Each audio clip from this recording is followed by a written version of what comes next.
negara-negara yang tidak lagi menganut sistem kolonialisme, ya dia tidak lagi membedakan orang berdasarkan jabatan, berdasarkan pangkat. Nggak ada. Di Indonesia ini siapapun kalau mencuri ya yang meriksa polisi.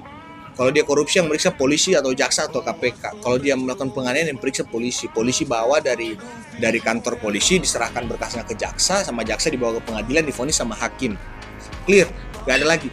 Tapi kalau di pengadilan militer, kalau teman-teman di sini ada yang belajar hukum atau yang punya profesi sebagai lawyer, pengacara, pernah beracara, pernah mendampingi orang di polisi gitu ya. Kan kita simpelnya gini, ada teman-teman mungkin pernah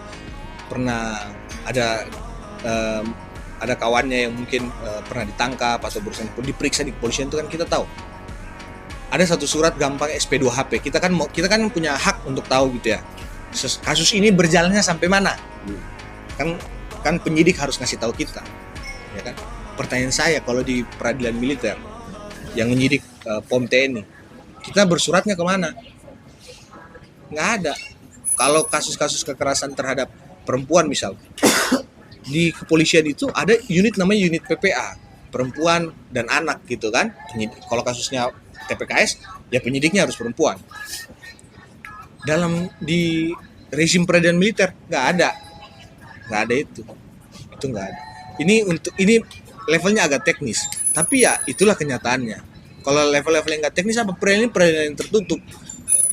Walaupun nanti hakim akan bilang bahwa peradilan ini akan dibuka dan terbuka untuk umum. Berapa banyak sih peradilan militer yang terbuka? Dan tren dalam peradilan militer itu putusannya memang ringan. Ini bukan klaim sepihak, enggak. Ini penelitiannya ada.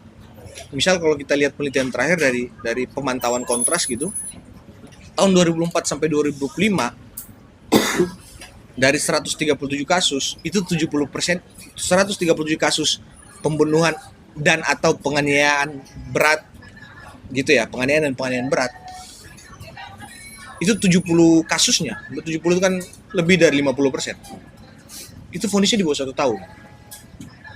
Vonisnya di bawah 1 tahun. Tidak dikeluarkan.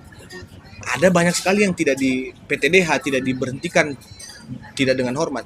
Dalam kasus terakhir misal kita kasus MHS yang kebetulan juga kami advokasi. MHS itu seorang anak umurnya 13 tahun di Medan. Dia itu dibunuh oleh Babinsa, sudah pasti tentara, oleh Babinsa.